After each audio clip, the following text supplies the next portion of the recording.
hablaremos de la relación de fase entre la corriente y el voltaje. Pero primero quiero que me ayuden a encontrar esta respuesta a esta pregunta. ¿Qué fue primero, la gallina o el huevo?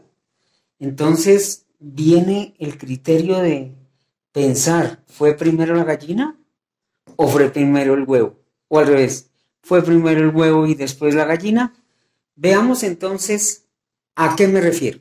Bien, hablemos de qué pasaría si a una resistencia le aplico un voltaje alterno entre sus terminales, un voltaje AC.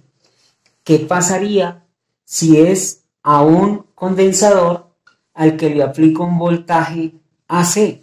¿O qué pasaría si a una bobina le aplico un voltaje AC? Bajo este concepto, entonces, cuando yo pregunté qué es primero, se me ocurre preguntarle, o para que recuerde, ¿qué es primero en este caso? Imagínense que yo tengo un condensador, tengo una fuente de voltaje DC, tengo una resistencia y un condensador. Yo quiero preguntar, ¿qué es primero? Cuando yo cierro el interruptor, quiero preguntar, ¿qué es primero aquí en el condensador? ¿La corriente en el condensador o el voltaje en el condensador? Pues si nosotros recordamos cómo es el comportamiento de este circuito cuando yo cierro el interruptor, este será el voltaje del condensador con respecto al tiempo. Entonces sabemos que cuando yo cierro el interruptor, el voltaje comienza, el condensador comienza a cargarse en forma exponencial. Y pasado un tiempo, en este caso, pasado 5 constantes de tiempo, sabemos que el condensador alcanza más o menos el voltaje de la fuente. Eso lo hace en 5 constantes de tiempo, o sea, en 5 taos, donde recuerde que tao era el producto de la R por la C. Entonces, ahora sí, respondámonos. Si el protagonista es el condensador, yo pregunto, ¿qué es primero en el condensador? ¿La corriente o el voltaje? Notemos que cuando yo cierro el interruptor, el voltaje comienza a subir, lo que significa que aquí en este condensador, la corriente de condensador es primero. Es importante primero. Y luego aparece el voltaje en el condensador. ¿Esto qué quiere decir? La corriente en el condensador es primero que el voltaje en el condensador. Lo que quiere decir es que la corriente del condensador está adelantada al voltaje de condensador. Esta es la moraleja, que está adelantada la corriente en el condensador y luego aparece el voltaje en el condensador. Corriente adelantada al voltaje en el condensador. Bien, si ahora pensamos en una bobina, entonces la pregunta volvió a ser lo mismo. Cuando yo cierre el interruptor, ¿qué es primero? ¿La corriente en la bobina o el voltaje en la bobina? Es la pregunta. ¿Qué es primero? Entonces, si nosotros recordamos, las bobinas son dispositivos que almacenan corriente. A cambio, los condensadores almacenaban era voltaje. Entonces, si miramos el gráfico, encontramos que cuando yo cierro el interruptor, la corriente en la bobina es 0 y comienza a crecer en forma exponencial, lo que significa que es primero el voltaje y después la corriente. O sea, el voltaje sobre la bobina es primero. Y después la corriente en la bobina. ¿Cuál es la moraleja aquí? Simplemente yo puedo decir que el voltaje de la bobina está adelantado a la corriente de la bobina. Entonces, repito, la moraleja hasta aquí es: el voltaje en la bobina está adelantado a la corriente de la bobina. O sea, el voltaje es primero en estos dos terminales y luego va creciendo exponencialmente la corriente a través de la bobina. Listo. Entonces, resumen, en un condensador está adelantada la corriente de condensador al voltaje del condensador. En una bobina, ¿qué es lo que está adelantado? El voltaje. El voltaje de la bobina está adelantado a la corriente de la bobina. Bien, en el caso de una resistencia, la pregunta es lo mismo. Otra vez, ¿qué pasa cuando yo cierro el interruptor? La pregunta vuelve a ser la misma. ¿Qué es primero? ¿La corriente en la resistencia o el voltaje en la resistencia? Esta podría ser la pregunta. La respuesta es: recordemos que la resistencia es un elemento pasivo y como tal se supone que el comportamiento de las resistencias es lo mismo con alterna que con directa. Resulta que si yo graficara lo que pasa, digamos, la corriente con respecto al eje del voltaje, por ejemplo, ¿qué pasaría? Pues que cuando yo le aplico voltios a la resistencia, pues se produce una corriente. O sea que cuando yo le aplico voltios, se produce una corriente. O sea que el comportamiento es de este estilo. O sea que la moraleja de ¿qué es primero, la corriente o el voltaje? Entonces uno responde que la corriente en la resistencia está en simultánea con el voltaje en la resistencia. ¿Cuál es la moraleja? Pues que la corriente de la resistencia sale al tiempo que el voltaje en la resistencia. La corriente en la resistencia sale al tiempo que se le aplica voltaje a la resistencia. Bien, ese concepto se llama relación de fase y lo vamos a determinar con la letra teta. Teta será igual a 0 grados. Esto quiere decir que salen al tiempo. La corriente y el voltaje salen al tiempo. En cambio, en las bobinas y en los condensadores, la relación de fase es otra cosa. Si nosotros tenemos en cuenta que nuestros protagonistas van a ser la resistencia, el condensador o la bobina, ahora se trata de qué pasará si a uno de esos componentes les aplico un voltaje alterno entre sus terminales. Pues lo que quiere decir es que circulará una corriente en este sentido cuando se venga el semiciclo positivo y esa corriente comenzará a crecer desde 0 hasta un máximo, después decrece, se hace 0 y ahora lo que hace es que cambia de dirección la corriente. O sea que ahora la corriente circula en otro sentido y lo hará en el semiciclo negativo y comenzará desde 0, va aumentando hasta que llegue a un máximo de corriente. Luego la corriente comienza a decrecer hasta que se haga 0. En este caso, en la parte teórica, yo podría hacer un dibujito donde mostremos en un plano cartesiano, por ejemplo, que este es el voltaje. En la medida que el voltaje es de tipo 0, supongamos que esto es el voltaje de la resistencia y que sabemos que esto es un ciclo, lo que significa que si estamos en grados, esto sería 0 grados al inicio, hasta aquí serían 360 grados o en radianes serían 2pi radianes. Pues ese sería la onda seno del voltaje de la fuente. Este sería el voltaje de la fuente.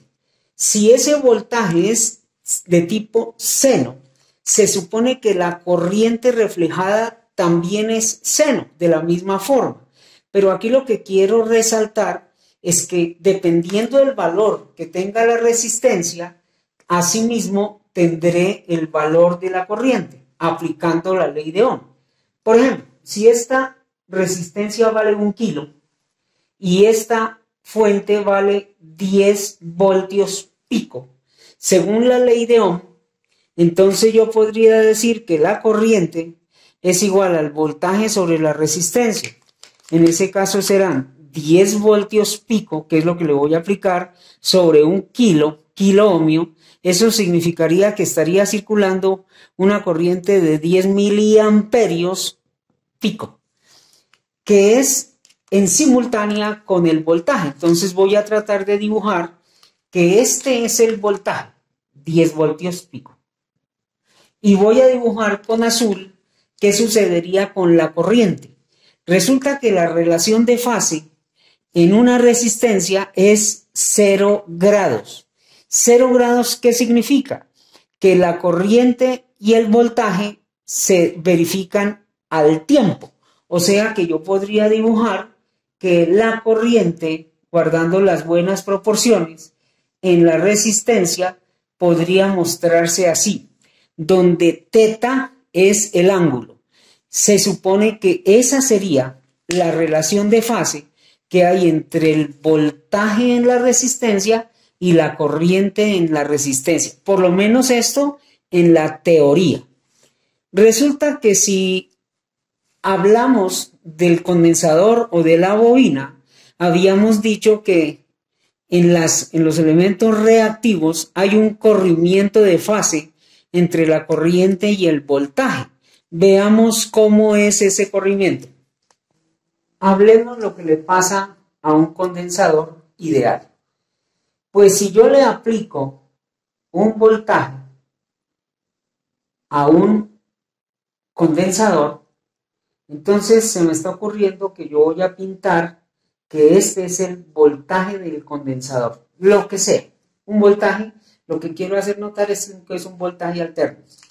Sabemos que el recorrido de la onda es el recorrido de un punto alrededor de una circunferencia. O sea que estos serían 0 grados y aquí 360 grados. Lo que significa que aquí serían 180 grados, aquí a este lado serían 90 grados y aquí 270 grados. Resulta que hemos llegado a una conclusión, que la corriente en un condensador está adelantada. Habíamos dicho que estaba adelantada ¿a quién? Pues al voltaje del condensador. Entonces, si está adelantada, se dice aquí, teóricamente, en un condensador, que el ángulo θ es 90 grados. Dicho de otra manera, ¿quién es primero? ¿La corriente en el condensador o el voltaje en el condensador? Entonces, si yo pinté que ese es el voltaje del condensador, yo puedo decir que fue primero la corriente. O sea que en el eje de la horizontal, yo podría dibujar que la corriente del condensador podría ser esto, la corriente del condensador. ¿Y cómo muestro eso? Que está adelantada 90 grados, o sea que este sería el ángulo. O sea, significa que la corriente apareció primero y 90 grados después apareció el voltaje. Por eso decimos que el ángulo de corrimiento θ entre la corriente y el voltaje, la corriente versus el voltaje, la corriente versus el voltaje está 90 grados. ¿Quién está adelantado o quién está atrasado? Pues si miramos el gráfico, en el eje de la horizontal salió primero la onda roja, o sea, esa es la de la corriente. La corriente está adelantada y después aparece la onda negra, o sea, sería el voltaje. ¿Cómo mostramos matemáticamente lo que ha pasado? Que la corriente está desfasada al voltaje. ¿Cuánto? 90 grados. Por lo menos eso es en la teoría. En la vida real, por problemas de construcción del condensador como componente real, pues el corrimiento puede estar alrededor de los 90. Es probable que esté un tris más allá de 90 o un tris más atrás de 90. Pero hagamos el análisis puramente teórico para poder entender cómo es este asunto. Bien, hagámosle el análisis a una bobina ideal. Si a la bobina ideal le aplico una fuente de voltaje alterno, pues se supone, uno espera circulación de corriente. Entonces, veamos cómo es el asunto ahí. Hagamos un plano cartesiano para mostrar lo que ha pasado. Voy a mostrar el voltaje que le acabo de aplicar. O sea que este sería el voltaje de la bobina. Pero recordemos, ¿cómo era lo de la corriente con respecto al voltaje en las bobinas? El voltaje de la bobina estaba primero, o sea, es primero. ¿Primero que qué?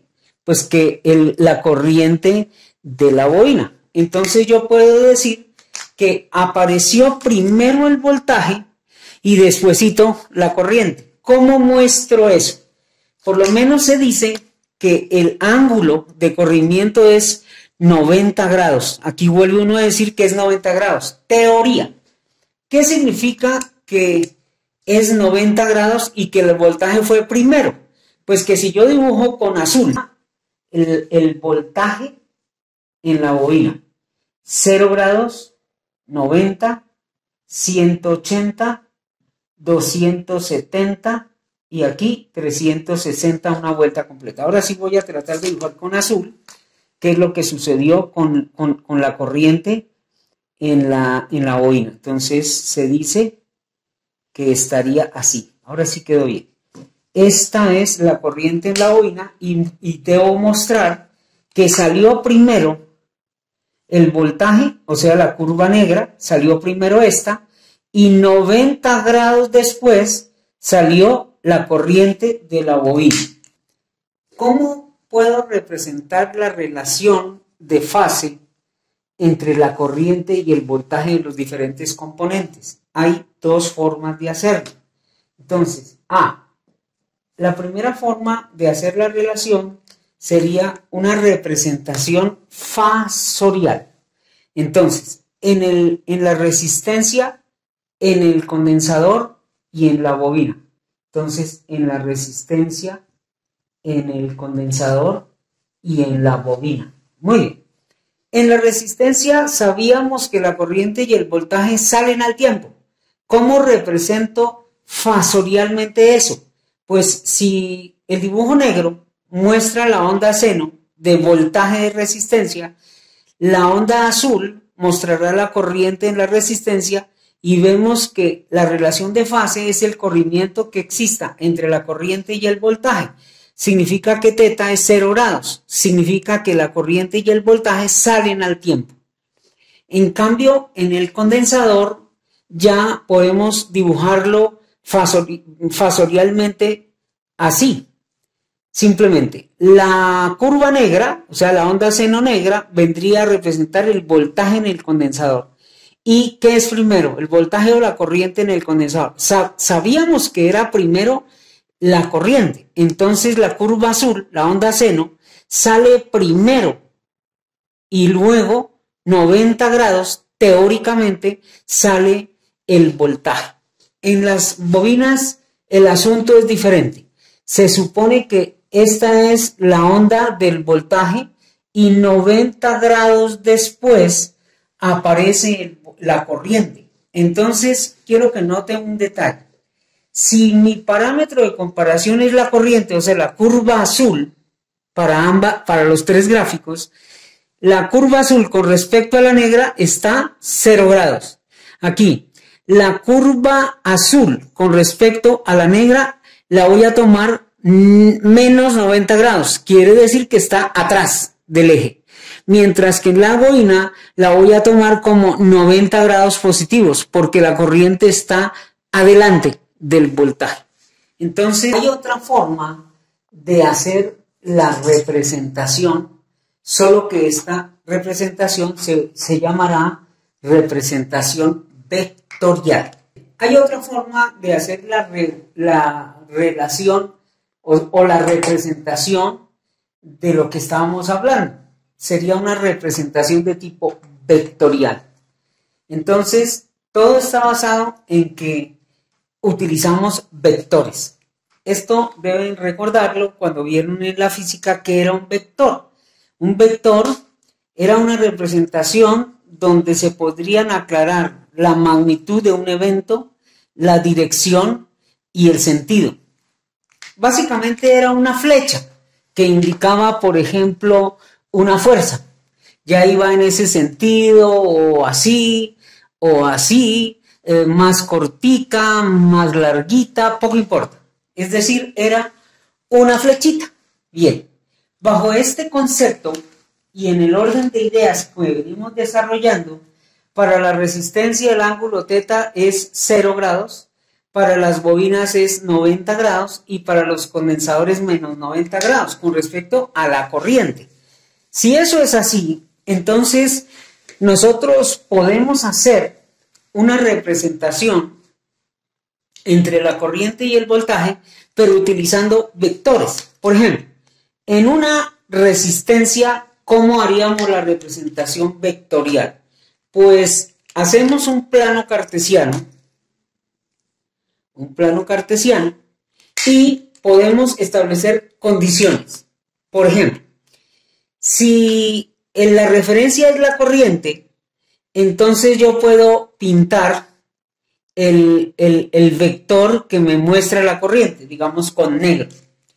Como el ángulo de corrimiento entre la corriente y el voltaje en una resistencia es 0, pues entonces yo podría dibujar con azul el vector correspondiente al voltaje. Entonces quedaría encima de este con azul. Digamos que este es el vector voltaje de resistencia. Y el ángulo que exista entre la corriente y el voltaje es θ, en ese caso 0 grados. Repito, esto sucede es en las resistencias. ¿Qué podría pasar, por ejemplo, en un condensador? Entonces, si el ejemplo es un condensador, ¿qué hacemos? Pues voy a volver a tomar como referencia la corriente. Digamos que esta es la corriente del condensador.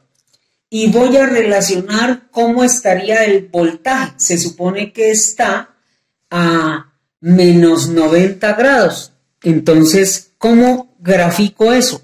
Pues con otro vector donde este sea el voltaje de condensador, donde el ángulo θ es este y estaría en menos 90 grados. Si el eje de referencia es el eje horizontal, pues yo tendría que pintar el voltaje de condensador con respecto a la corriente de condensador corrido 90 grados.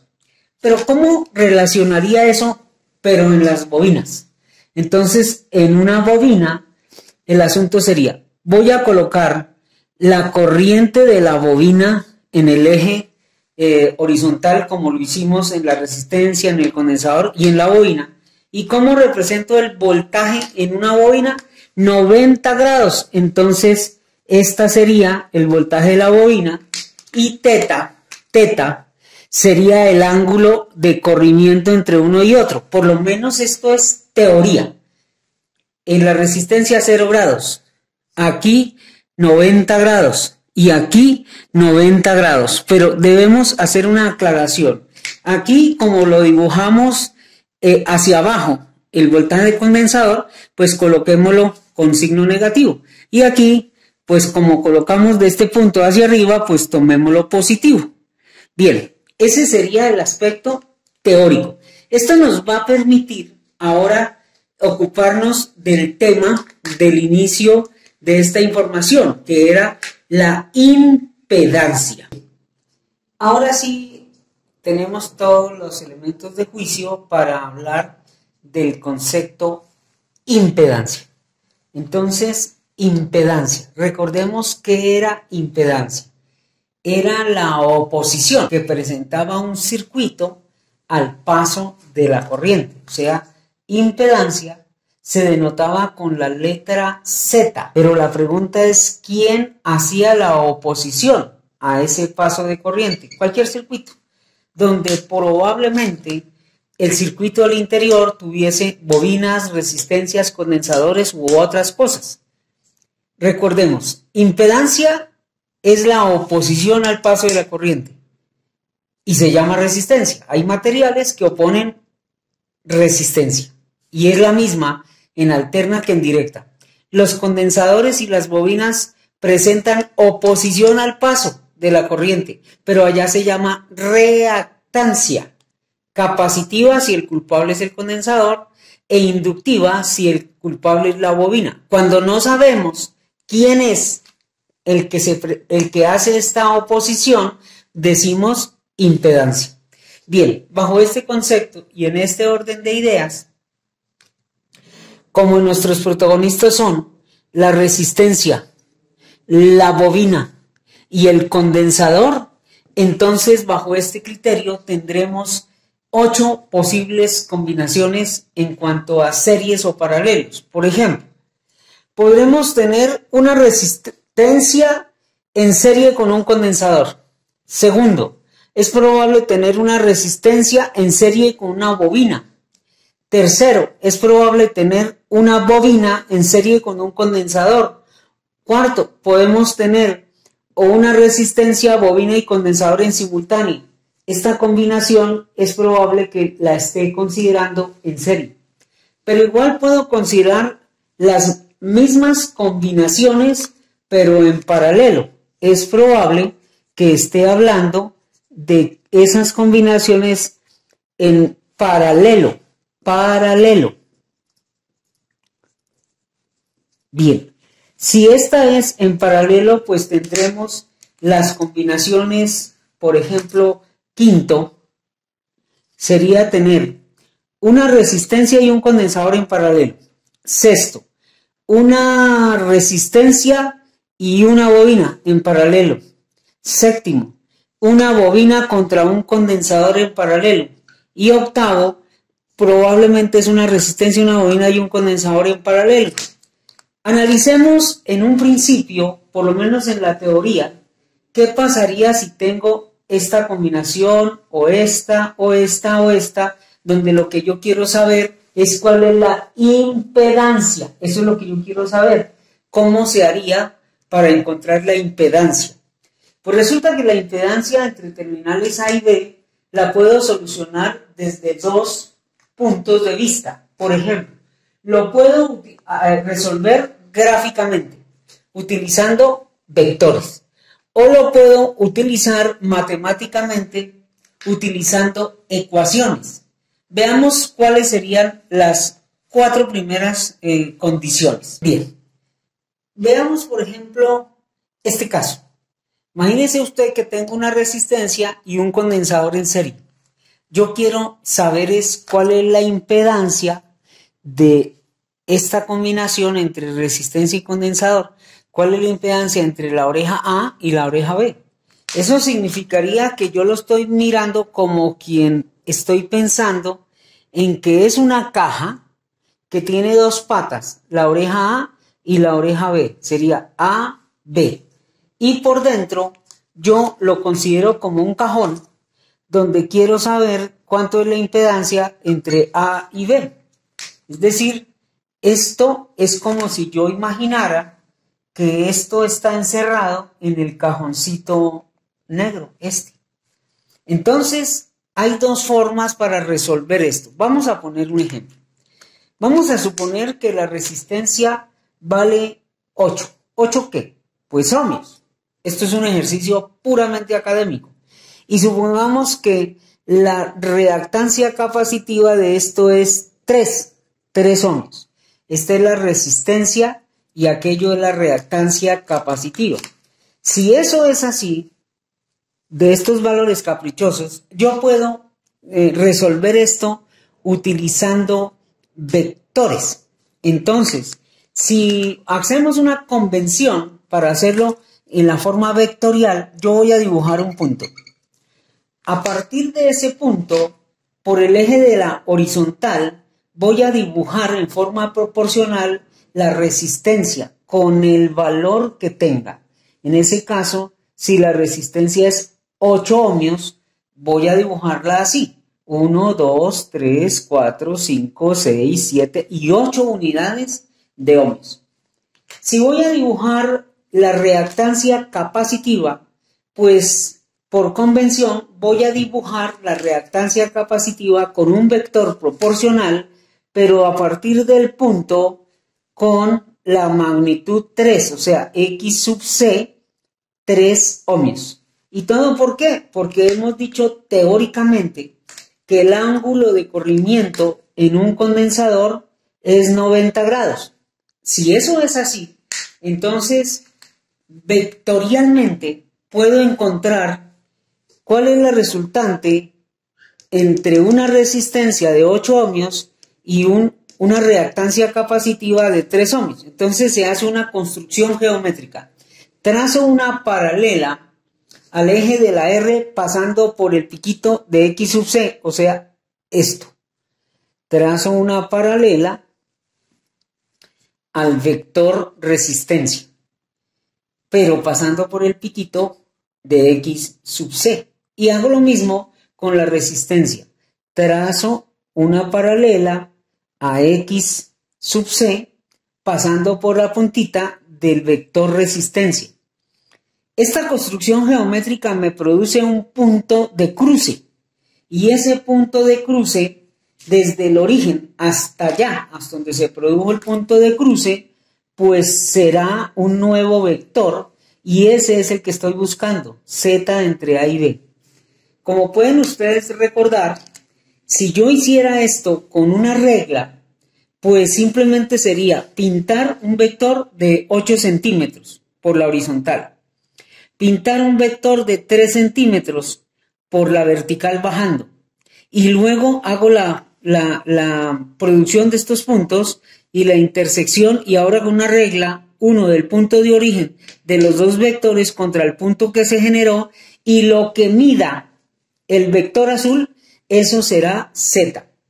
Si nosotros recordamos el teorema de Pitágoras, recuerde Pitágoras decía lo siguiente, que si yo tengo un triángulo, este se llamaba cateto y lo voy a llamar A, este se llamaba cateto B, el del frente, y este lo llamábamos hipotenusa.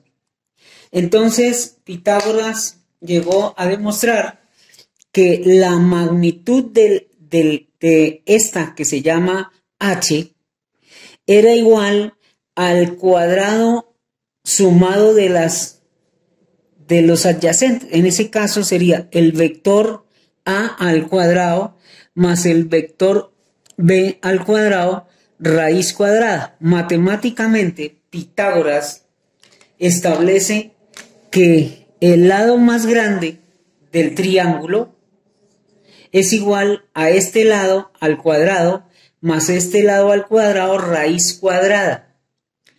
Bajo este concepto, Pitágoras puede ser perfectamente aplicado a nuestro caso. Mire que aquí la condición es que el ángulo o que el triángulo tenga un ángulo de 90 grados. Esa es la condición Pitágoras, que el ángulo sea 90 grados. Y si yo resalto allá en mi dibujo vectorial, yo noto que aquí hay un triángulo, mírelo. Y aquí está el ángulo de 90 grados. Eso quiere decir que nuestro triángulo tiene este aspecto. Entonces tiene, es algo así como esto. Tiene este que se llama R, este que se llama X sub C y este que se llama Z. entre A y B. Condición, ángulo de 90 grados aquí. Luego, yo puedo perfectamente aplicar Pitágoras a mi caso y puedo decir que la impedancia entre A y B es igual a uno de los lados al cuadrado, que sería la R, más el otro lado al cuadrado raíz cuadrada. Moraleja, esta es la solución matemática solucionada a partir del teorema de Pitágoras y esta sería la solución vectorial. Entonces, repito, esta es la solución vectorial. Solución vectorial con vectores. Mientras que esta es la solución matemática. Solución matemática. Apoyándonos en Pitágoras. Si esta es la solución matemática, hagámosle la solución matemática. Entonces, la impedancia de este ejemplo sería igual a la parte resistiva al cuadrado. En ese caso sería 8 ohmios al cuadrado, más la parte reactiva al cuadrado. En el ejemplo la parte reactiva era 3 ohmios. 3 ohmios al cuadrado y todo esto raíz cuadrada. Operando sería 8 por 8 y 3 por 3. ¿Cuánto da eso? La impedancia entre A y B sería lo que usted mida con una regla desde el punto de origen hasta la intersección. Entonces, muchachos, saquen su calculadora, hagan esa cuenta y lleguemos a la conclusión de cuánto da. Teniendo en cuenta la ley de Pitágoras, encontramos que el triángulo se estaría formando por la parte resistiva, por la parte reactiva capacitiva y la impedancia sería el vector más largo. Entonces, aplicando Pitágoras, pero con nuestras ecuaciones, con nuestros valores, sería la impedancia ZAB es igual a este lado al cuadrado más este lado al cuadrado raíz cuadrada. La ecuación quedaría así. Reemplazando por los valores del ejemplo resistencia 8 ohmios, reactancia capacitiva 3 ohmios, el asunto quedaría así. La impedancia entre A y B sería igual a la parte resistiva al cuadrado más la reactiva al cuadrado es igual a 8 ohmios al cuadrado, que es la resistencia, más 3 ohmios al cuadrado, que es la reactancia capacitiva. 8 por 8, 64 y 3 por 3, 9. La suma de estas dos da 73 y la raíz de 73 da 8,54. Haciendo la operación en la calculadora, pues tiene muchos más dígitos. Ahí para allá, luego si usted coge una regla y mide en centímetros cuánto mide esta, pues debe medir 8,54 y otro poquito de centímetros. Favor ustedes allá en casa, dibujan el vector con una regla donde este vector mida 8 centímetros y este mida 3 centímetros. Hace la construcción geométrica y mide cuántos centímetros mide el vector Z. Espero que le dé 8,54. Bien, veamos otro ejemplo. Supongamos tenemos una resistencia en serie con una bobina. Y vamos a suponer que la resistencia como tal vale 7 ohmios y que la reactancia inductiva es 5 ohmios. Entonces, ¿cómo haríamos la representación de la impedancia? O sea, la impedancia entre A y B. ¿Cómo calcularía uno eso? Pues esto es como si yo cogiera este circuito y lo metiera dentro de una cajita donde solamente se le ven las terminales A y B. Esto es lo que nosotros llamamos impedancia entre A y B, que mirando con rojito, pues sería como que yo encierro estas dos componentes dentro de la cajita roja. En ese caso, eso es lo que hay dentro de esta caja. Entonces, ¿cómo vamos a encontrar la impedancia de este circuito? Pues fácil. Hemos hecho una convención.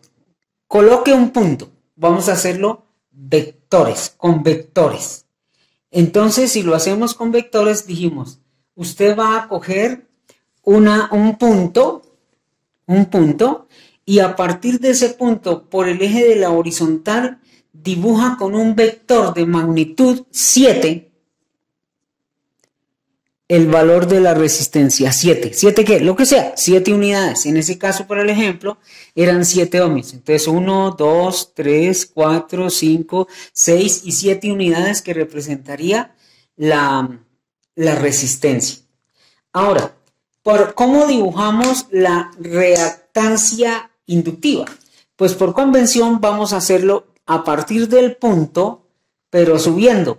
En ese caso, esta será X sub L de la magnitud que dijo el ejemplo, 1, 2, 3, 4 y 5.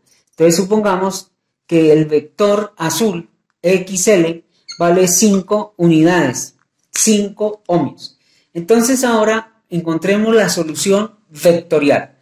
Repito, hacemos una paralela al eje, al plano de la resistencia, pero pasando por el piquito de la azul. Y lo mismo hacemos otra proyección, y la proyección de esas dos intersecciones se produce un punto, y la unión entre estos dos puntos es lo que nosotros llamamos ZAB.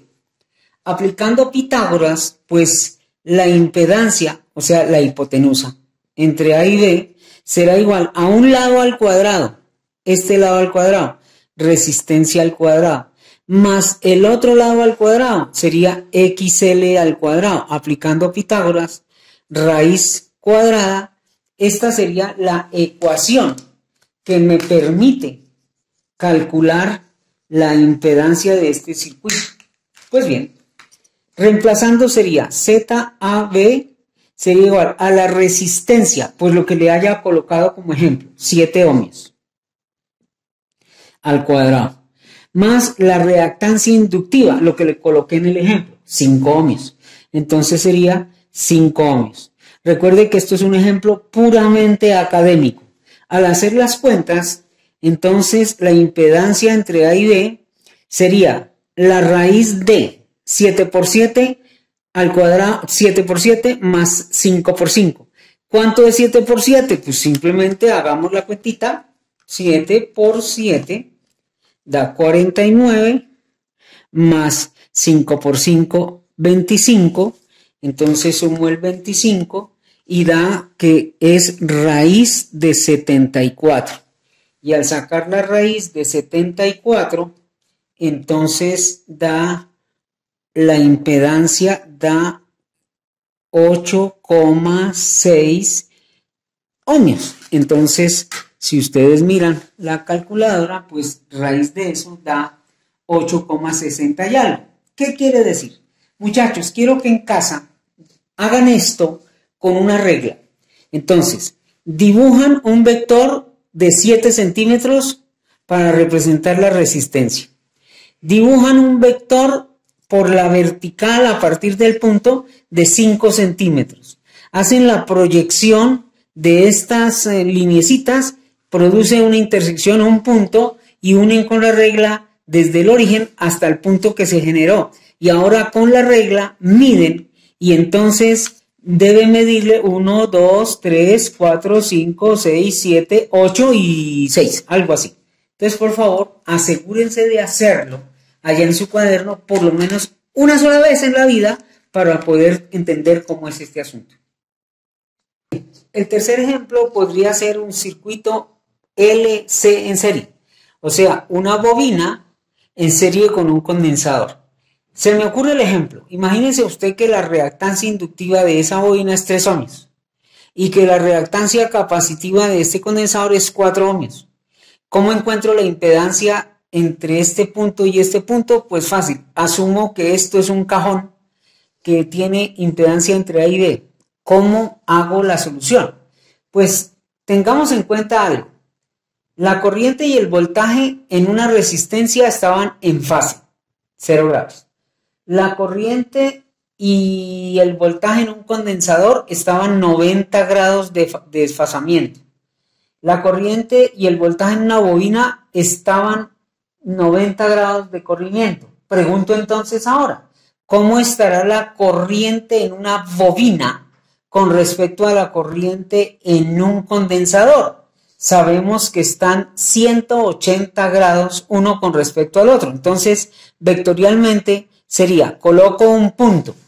A partir del punto hacia abajo, dibujo un vector con la magnitud del ejemplo. En ese caso, esto será X sub C, para el caso del ejemplo, 4 ohmios. 1, 2, 3 y 4 ohmios.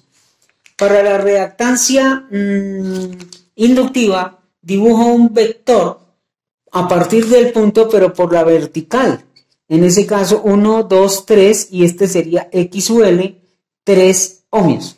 Como pueden darse cuenta, los vectores rojo y azul están 180 grados de corrimiento. Ahora bien, ¿cómo encuentro la impedancia? La impedancia se puede dar usted cuenta que si un vector está 180 grados con respecto al otro, la impedancia va a ser la suma algebraica entre los dos. En ese caso será el vector más grande menos el vector más chaparrito, lo que significa que la impedancia probablemente sea esta. La impedancia entre A y B sea 1. ¿Un qué? Pues un ohmio. ¿Por qué? Porque la impedancia aquí será el vector más grande, que sería X sub C, menos el vector más chaparrito, que sería X sub L. Esta sería la ecuación matemática que resuelve. O sea que la impedancia entre A y B será la X sub C, que para el caso es 4 ohmios, menos la X sub L, que para el caso es 3 ohmios, y la resultante impedancia entre A y B es inevitablemente un ohmio, que sería lo que escribimos en el resultado del vector. En ese caso, esto sería un ohmio. 2. Bien, un cuarto ejemplo podría ser el circuito RLC serie. Entonces, la idea sería, cojo una resistencia en serie con una bobina, en serie con un condensador. Como el ejemplo es puramente académico, entonces se me ocurre pensar que la resistencia valga 3 ohmios, la reactancia inductiva 7 ohmios y la reactancia capacitiva 5 ohmios. Repito, esto desde la oreja A hasta la oreja B lo puedo representar como un cajoncito donde sea la impedancia AB. ¿Cómo resuelvo matemáticamente o vectorialmente esto? Pues lo que hemos dicho. Coloque un punto. Ya. Al colocar un punto, dibuje vectorialmente la resistencia a partir del punto por la horizontal con la magnitud que tenga. En ese caso, la resistencia 3 unidades. 1, 2 y 3 unidades por la horizontal a partir del punto. La parte reactiva pero capacitiva, dibújela a partir del punto, pero con la magnitud que corresponda al ejemplo, 5 ohmios. Entonces sería 1, 2, 3, 4 y 5 ohmios. Vector correspondiente a la reactancia capacitiva. Y la reactancia inductiva la vamos a dibujar con un vector a partir del punto, pero por la vertical subiendo con la magnitud que tenga, guardando la bonita proporción. Entonces supongamos que este es X sub L y que vale 7, 1, 2, 3, 4, 5, 6, 7 unidades. Entonces la parte vectorial quedaría dibujada así. El vector negro representa 3 ohmios de la resistencia. El vector rojo, 5 ohmios, que corresponde a la reactancia capacitiva. Y el vector verde implicaría la reactancia inductiva, el valor que dijo el ejemplo, en este caso 7 ohmios.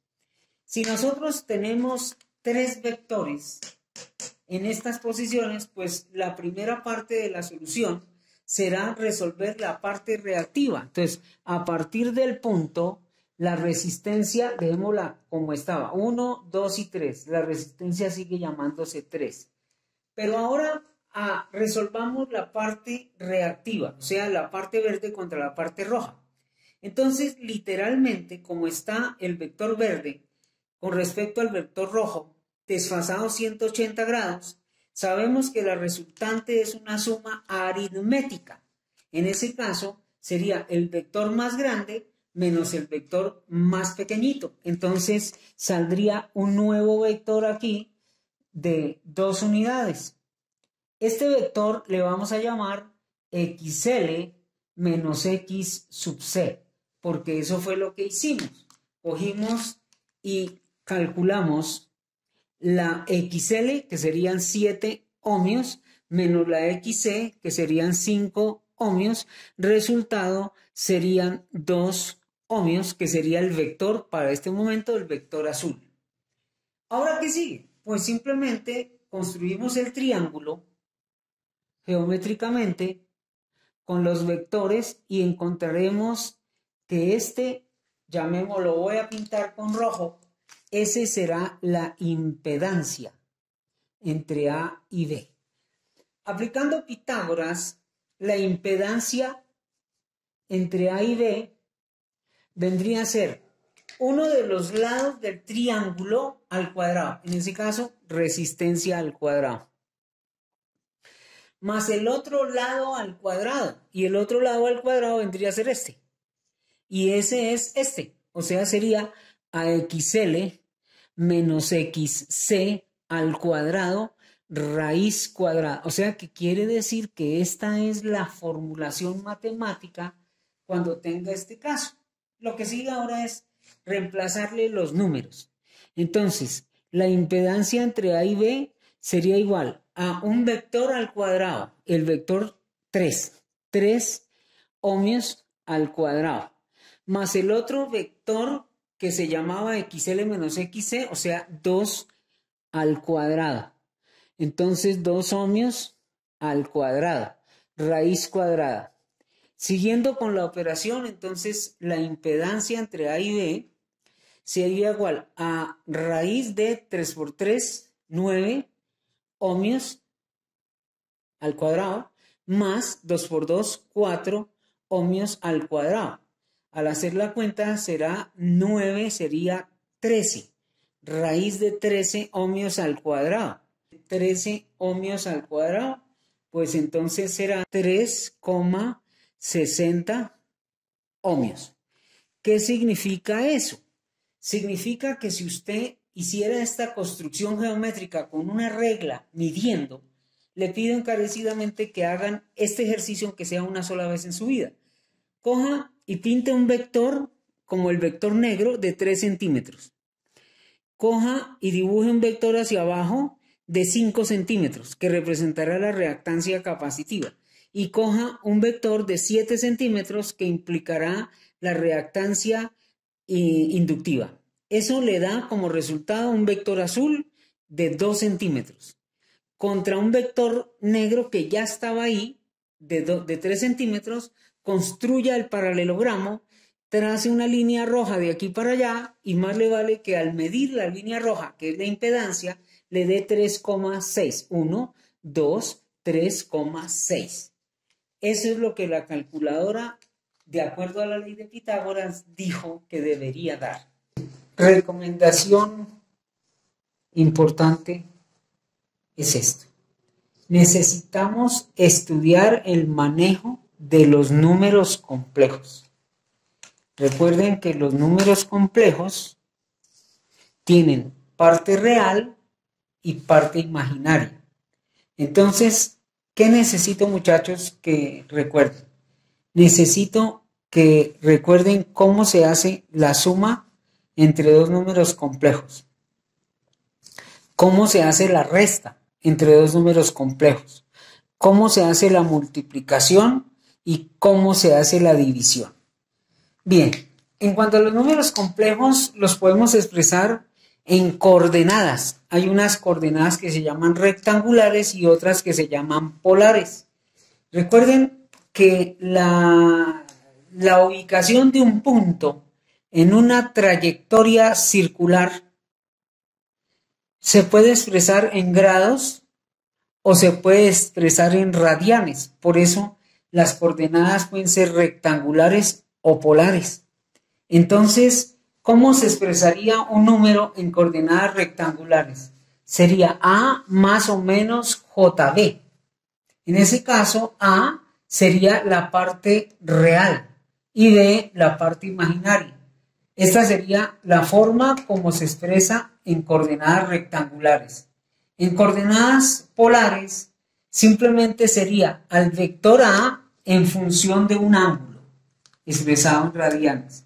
Entonces deben aprender a hacer el manejo de suma, resta, multiplicación y división, y lo deben tener al dedillo para poder operar, ya sea en coordenadas rectangulares o polares. Por ejemplo, es más fácil sumar en coordenadas rectangulares. Igual es más fácil sumar en coordenadas rectangulares, pero multiplicar o dividir es más fácil si lo hacen en coordenadas polares. Significa entonces que usted tiene que aprender a resolver o a cambiar de